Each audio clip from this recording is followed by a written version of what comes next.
exigente, o amor Olá, como vai você? Cada vez melhor? E como foi o seu Natal? Estamos chegando ao final de mais um ano repleto de realizações no amor exigente. Implantação do PQV-AE nas escolas de diversos municípios, novos grupos chegando em novas regiões, muitos cursos realizados, voluntários capacitados, mudanças em nossa revista, site, programa de televisão e o mais importante, mais e mais pessoas ajudadas por esse programa de proteção social. É hora de refletir, agradecer e pensar o que queremos para nós, para as nossas famílias, para os nossos grupos de amor exigente em 2012. E o que você ainda não conhece, venha conhecer. Você que está em casa, olha, faça parte desse programa. Nossa jornalista Romina Secchiaro vai dar os detalhes sobre o que é amor exigente. Olá, Romina. Olá, Dona Mara. Olá, você de casa. Este programa de proteção social, que há 27 anos vem ajudando familiares de dependentes químicos a encontrarem qualidade de vida e formas de lidar com a doença, por meio dos 12 princípios básicos, dos 12 princípios éticos, da espiritualidade e dos grupos de ajuda. O AE também auxilia dependentes em recuperação e faz prevenção com pais, jovens e crianças. Hoje nós vamos receber novamente o pastor Eduardo Silva, que atualmente congrega na Igreja Metodista de São Paulo, e o líder espírita Emanuel Cristiano, que é presidente da União das Sociedades Espíritas de Campinas. Vamos continuar o nosso assunto a respeito de espiritualidade. Olá, sejam muito bem-vindos mais uma vez em nosso programa. Vamos falar agora a respeito de família espiritualizada. Emanuel, como funciona uma família espiritualizada? É aquela que naturalmente cultiva valores cristãos ou religiosos variados dentro do credo que a família escolheu. Mas o mais importante é que uma família espiritualizada é uma família diferenciada, uma família mais equilibrada, em que problemas sociais são administrados com maior competência. É uma ilusão imaginarmos que numa família em que o Evangelho esteja presente, em que a figura do Cristo esteja norteando as suas ações, é uma ilusão imaginar que os problemas não vão se aproximar. Na realidade, eles chegam, mas a forma em que eles são resolvidos é muito mais tranquila, é muito mais firme. A família unida consegue superar os problemas com maior facilidade e maior dignidade. É por isso que o Evangelho precisa estar no lar, sempre. A palavra cristã, quer por estímulos de textos, as escolas dominicais para as crianças, a presença nos cultos religiosos de qualquer natureza, isso fortalece a família e ela será naturalmente uma família escolhida e eleita por Deus. Me explico. Da mesma maneira que um jardineiro cultiva uma flor, apresentando o adubo adequado, a água na medida certa, e na medida em que a própria flor valoriza todos aqueles ingredientes e se transforma numa flor atraente e é escolhida pelos olhares diversos, a família também. Na medida em que ela aproveita tudo quanto a vida enseja, na medida em que ela transforma o sofrimento em superação, essa família se torna destacável aos olhos do mundo e é por isso mesmo escolhida por Deus para ser o seu representante, tal como Jesus fez com a humanidade que ele escolheu para trabalhar. Me recordo de Jesus ao apontar: vós sois deuses. As potencialidades espirituais que trazemos na alma, cultivadas em família, naturalmente produzirá uma transformação na família e na sociedade. É, portanto, a família espiritualizada, diferente e apropriada para os tempos modernos. Especialmente porque nós precisamos muito saber enfrentar os desafios. Sabe, eu costumo dizer, Emanuel, que aprendi no Amor Exigente: sozinhos estamos perdidos. Em comunidade encontramos nossa força. E não é só em comunidade familiar, na pequena família, é na comunidade de um modo geral, quando a gente começa a acordar para as coisas da comunidade, nós nos libertamos de tantos pequenos problemas. Nós temos agora, e eu quero lembrar vocês, o compromisso de, a partir desse Natal, despertar na nossa família o amor vivenciado, praticado em nós mesmos, na nossa família e na nossa comunidade. Não é, pastor? A gente não assumiu esse compromisso aqui? Temos esse compromisso e nós temos debatido bastante, procurado, na verdade, aliás, mais do que debater, vivenciarmos aquilo que hoje nós estamos chamando de espiritualidade relevante. Ou seja, de que forma essa nossa espiritualidade, ela não é apenas benéfica para mim mesmo, porque obviamente nós somos os primeiros a sermos abençoados quando nós buscamos a nossa espiritualidade.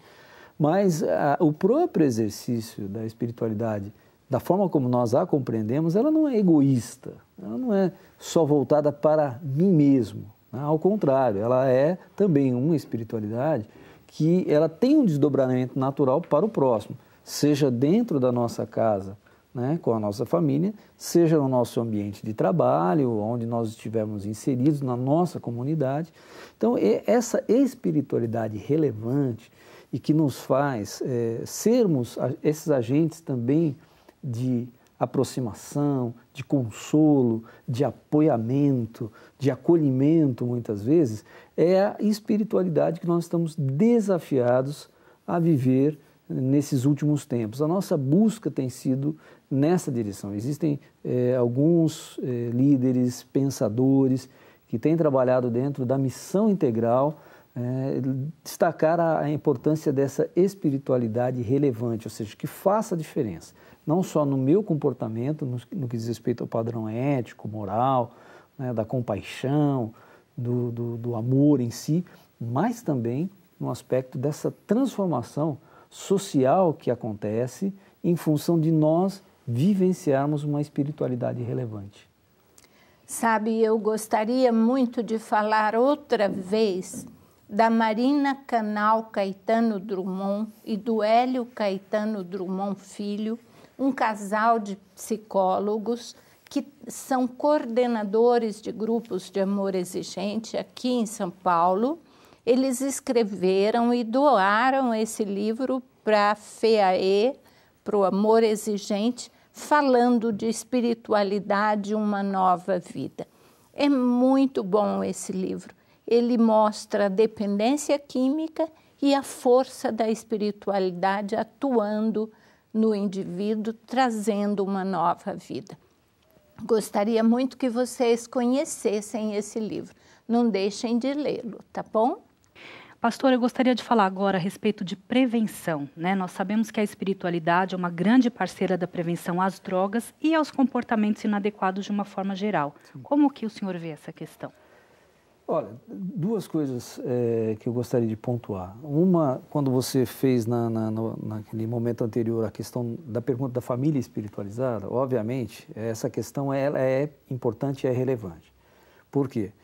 Geralmente, hoje, as pessoas e as famílias elas estão muito focadas na questão do sucesso profissional, né, do seu bem-estar, de adquirir bens, de determinado estilo de vida, independência até de classe social, né? Então, e aí se perde muito a questão do contato com a família, né, dos valores espirituais, dos valores emocionais, do trato, do pegar na mão, do abraçar, do beijar, do sentar na mesa, como nós falamos anteriormente.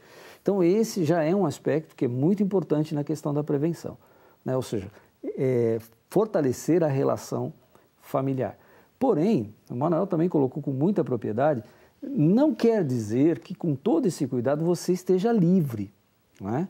de que você não vai acontecer nada, nenhum filho ou parente vai ter algum envolvimento, seja com droga, seja com álcool ou qualquer outra coisa. Né? Pode acontecer. Ou seja, a melhor forma de nós prevenirmos é tomarmos esses cuidados, né? Termos uma relação realmente de amor nos nossos relacionamentos e acompanhar, né, com muito cuidado o comportamento de cada um dos nossos queridos. Né? Sejam filhos, ou às vezes é a esposa ou o marido, ou seja, qual é a alteração de comportamento que pode estar acontecendo e que sinaliza que alguma coisa não vai bem. Não é? Então, há uma necessidade de se acompanhar isso de maneira preventiva, há o aspecto educacional dos filhos de quais são os ambientes que ele frequenta, com quem ele anda, que tipo de linguajar ele está tendo, né? Quais são as atividades que ele exerce fora do ambiente familiar e de escola. Hoje você tem sem números de oportunidades com relação à introdução no mundo da dependência, né? E cada vez mais cedo. O álcool, por exemplo, é estarrecedor. Né? Crianças com 12, 13 anos bebendo de forma assintosa, ainda que é proibido no país a venda. Né? Nesse aspecto, o governo do Estado até teve algumas iniciativas de fortalecer essa política. Mas, independente de qualquer coisa, nós não estamos livres. Então, esse acompanhamento de perto, esse estar próximo, o estabelecer limites, né? O amor, mas que impõe, sim, disciplina, né, que tem o balanço de consequências, esse conjunto de ações, elas fazem parte, de forma muito sucinta, porque é complexo, né, mas fazem parte daquelas medidas que nós temos que ter de forma preventiva para já desde cedo, na nossa casa, no nosso lar, prevermos ou anteciparmos qualquer situação como essa, para não termos que ir lá na frente tomar medidas mais drásticas no sentido de uma recuperação. É tentar evitar ao máximo. Nem sempre é possível, com todo o cuidado que a gente possa tentar cercar, ainda assim, muitas vezes, por motivos que nós muitas vezes não conseguimos entender, as pessoas acabam se enveredando por esse caminho. Mas, pastor, eu tenho ouvido inúmeras vezes, especialmente por pessoas que chegam aos grupos ali com um desafio, não com um dependente químico, mas um filho dando problemas e preocupações, as pessoas dizerem, mas a gente não tem uma orientação para educar filho. Eles não vêm com manual de instrução e ficam sempre ali reclamando disso. Eu gostaria muito de compartilhar com vocês que eu tenho absoluta convicção que nossos filhos vêm com manual de instrução, sim. Nós é que não enxergamos, nós não paramos para ver o manual. No começo, a gente está muito ligada às nossas crianças. Então, quando um bebê chora, você sabe se ele está chorando de manhã, se ele machucou, se ele está com dor de barriga, alguma coisa, nós saímos correndo para atendê-los. À medida que os nossos filhos crescem, a gente vai tirando esse olhar dele. A gente vai se afastando deles e não percebe as necessidades. Eu queria muito compartilhar com todos vocês. Prestem atenção, especialmente um adolescente que está começando a sair dos trilhos. Ele está com o manual na mão para que a gente possa ver as necessidades dele. É só nós estarmos mais atentos, ouvindo e vendo de fato. Acho muito por aí, viu, essa história. E nós nos esquecemos disso, né? É verdade. E ficamos reclamando. Não tem manual de instrução. Basta tem olhar, sim, né? Tem sim. Eu queria aproveitar, Sim. se for possível, nesse campo da prevenção. Trabalhando como educador já há vários anos, nós observamos cenas e situações dramáticas. Por exemplo, os pais costumam dizer: amo meu filho e por isso confio nele. Eu diria, ame seu filho e desconfie sempre. Por amor, vasculhar a mochila da sua criança. Mas o meu filho vai mentir para mim? Provavelmente. Não porque ele seja mau, mas porque ele quer fazer parte do grupo, alguém o desafiou e ele está vivendo as experiências dele. Então, para que ele possa ser educado corretamente, é preciso acompanhar, vasculhe a mochila, cheire as roupas do seu filho, verifique o guarda-roupa, como bem lembrou o nosso querido pastor, verifique as amizades, vocabulário com quem ama, cuida. E cuida de maneira exigente. É preciso ser exigente no lar. Eu não quero a droga na minha casa, portanto, tenho de cuidar do meu filho. E cuidado requer participação, cuidado requer sofrimento. Reeducar não é fácil e ninguém disse que seria fácil. Muitos pais na modernidade querem que os filhos andem sozinhos sem que eles tenham os referenciais. Vai dar trabalho? Sim. Você vai acompanhar o seu filho a vida inteira e depois ele vai casar, trará os netos. É um compromisso para sempre. Lembro-me de pequeno acontecimento. Uma mulher acabara de dar à luz, história real. E a enfermeira levou para esse ou aquele cuidado do bebê recém-nascido. E a mulher disse, dá-me o meu filho, eu quero vê-lo. E a enfermeira disse, calma, dorme, porque esta será sua última noite de sono tranquila. Portanto, educar é trabalhoso. Zelar com exigência, com cuidado, desconfie amando. Quando seu filho estiver com caráter formado e ele vai precisar da sua ajuda e do tempo, quando ele tiver a maioridade, a responsabilidade será dele, mas o zelo será seu eternamente. Obrigada, Emanuel. Dona Mara, eu acredito que seria um bom momento para a senhora mostrar o livro de prevenção, né? Que o Amor Exigente está totalmente focado na questão para prevenção. E prevenção em diversos níveis, porque nós temos aqui a prevenção na escola, que é o Amor Exigente para professores. E nós temos prevenção com amor exigente antes que coisas ruins aconteçam. Esses dois livros realmente têm ajudado as pessoas a entenderem o que é amor exigente e poder usar o nosso programa. Agora, é importante que esteja sempre ligado ao regional para que nós possamos pôr vocês a par de tudo que nós precisamos ter. E olha, as nossas revistas estão muito bonitas. Mudou a revista, né, Romina? Nós estamos implantando mudanças. E aqui agora tem o mapa com todos os grupos de amor exigente, que crescem ininterruptamente. Isso é muito bom. Bom, senhor Emanuel, em um dos programas anteriores, uma frase que me chamou a atenção, que eu acho que nós poderíamos trabalhar em cima disso, é a questão da disciplina para alcançar a espiritualidade, né? Então, é importante estar dia a dia fazendo com que o tempo para a espiritualidade também seja como nós temos um tempo para o trabalho, para as outras atividades. Para que uma família possa realmente ser espiritualizada, qual é o caminho, o que ela deve ter como rotina para implantar a espiritualidade? O espírito de Emmanuel, através de Chico Xavier, disse oportunamente: a disciplina antecede a espontaneidade. Então, é provável que numa família, eventualmente, a espiritualidade não esteja presente. E a criança não quer, ela não está acostumada. No processo de educação é preciso repetir, repetir, repetir, repetir. A espiritualidade funciona com os mesmos moldes e cuidados como nós ensinamos os nossos filhos os processos de higiene. É preciso dizer, perguntar se escovou os dentes, verificar novamente, se aproximar, mandar escovar de novo. Se fazemos isso com os processos biológicos, com os processos políticos, com os processos administrativos, enfim, é preciso fazer isso com a espiritualidade.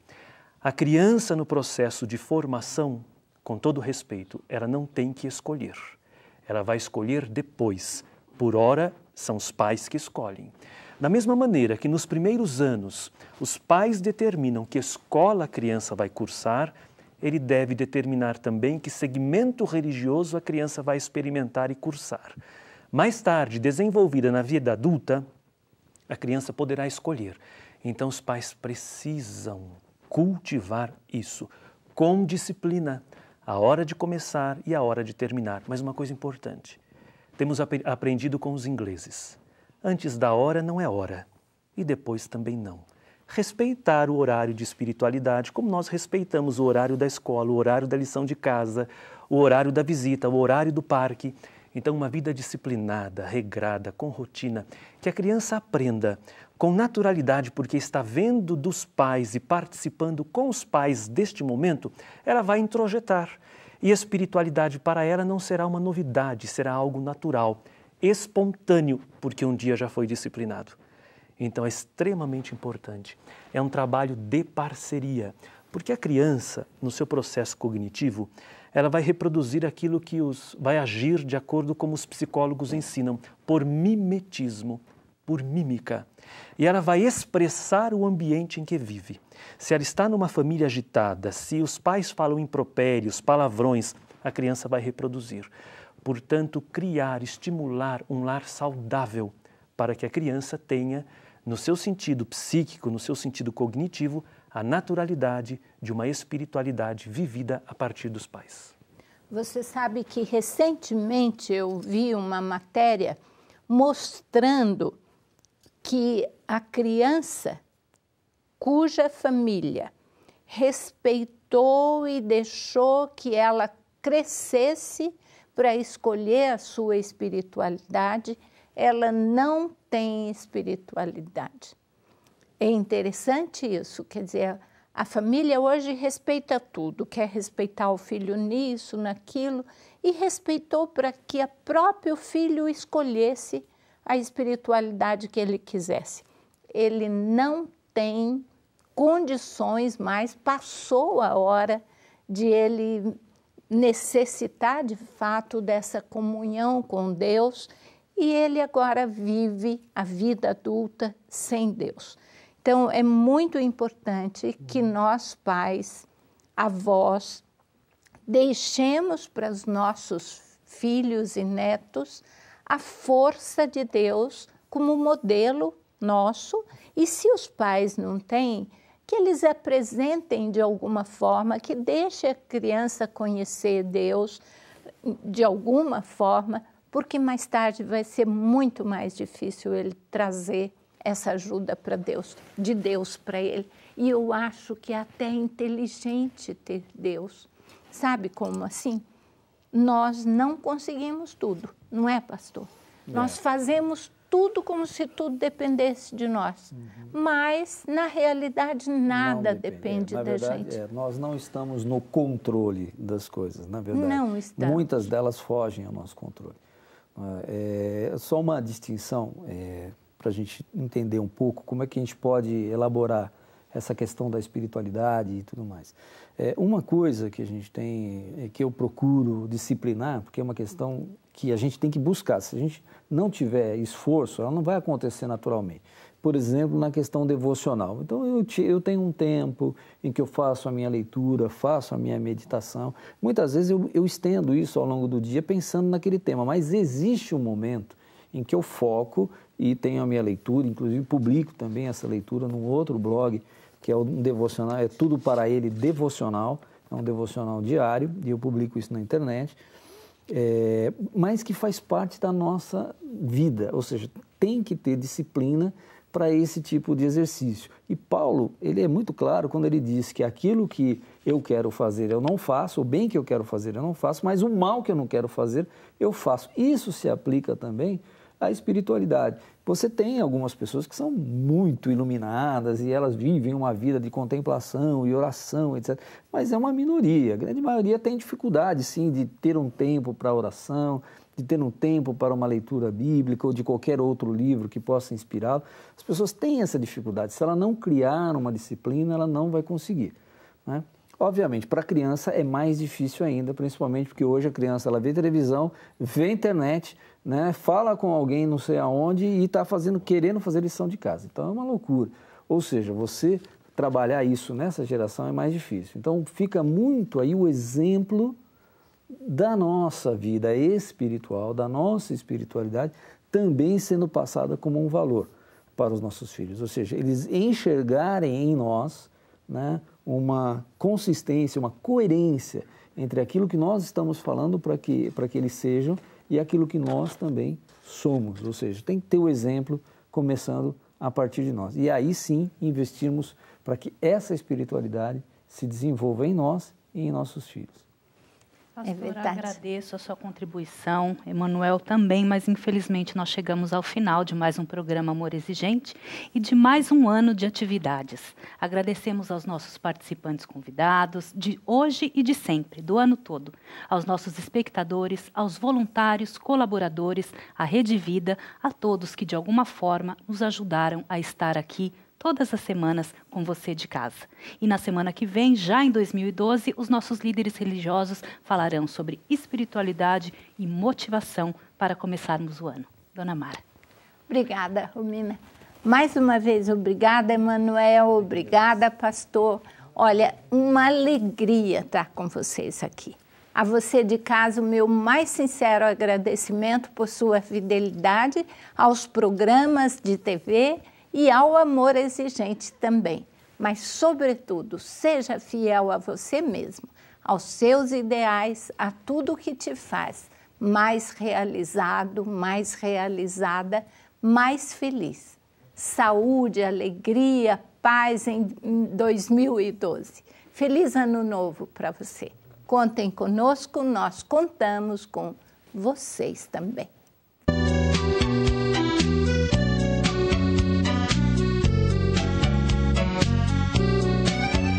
O amor é exigente, o amor